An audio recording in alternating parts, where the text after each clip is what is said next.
for all of the things that we changed in Photoshop CS6 around the crop tool, we realized that anytime you change a fundamental tool, it is going to be a little painful for people. There's a period of adjustment in getting used to the new way of doing things. So let me show you how to use the new Photoshop CS6 crop tool to do some of the things you used to be able to do only with the old tool. If we come over here into CS6, one of the things that I'll mention is we could take a rectangular marquee and we could draw that much as we used to, and then we could come in here to image crop. And we wouldn't normally think of the marquee tool as a crop tool, but for people who are really used to the way that it used to work, that's really approachable and easy. Now, with the new crop tool itself, there's some other ones to know. One is delete cropped pixels.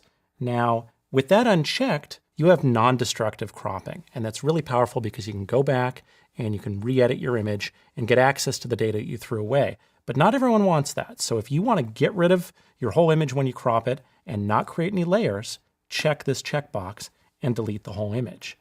Now, one of the other things to know is if you come in here, you can turn off individual functions like Auto Center Preview and Show Cropped Area, or you could just click Use Classic Mode and it will automatically turn those off.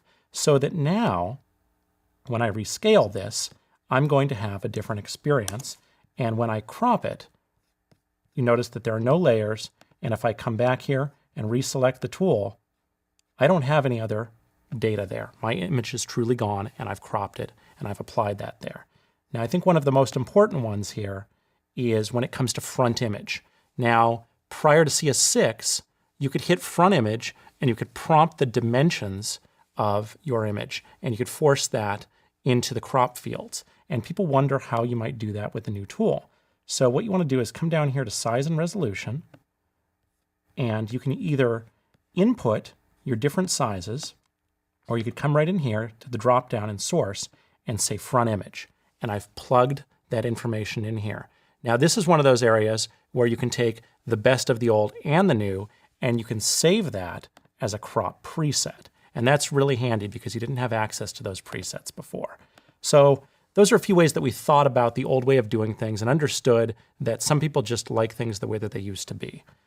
Now there is another part when it comes to perspective cropping. Prior to CS6, there was a function in the crop tool called perspective crop that allowed you to change the perspective of an image. We've actually made that its own tool now. So here I have an image that's coming in on itself a bit. The perspective is a little askew and I want to straighten it up.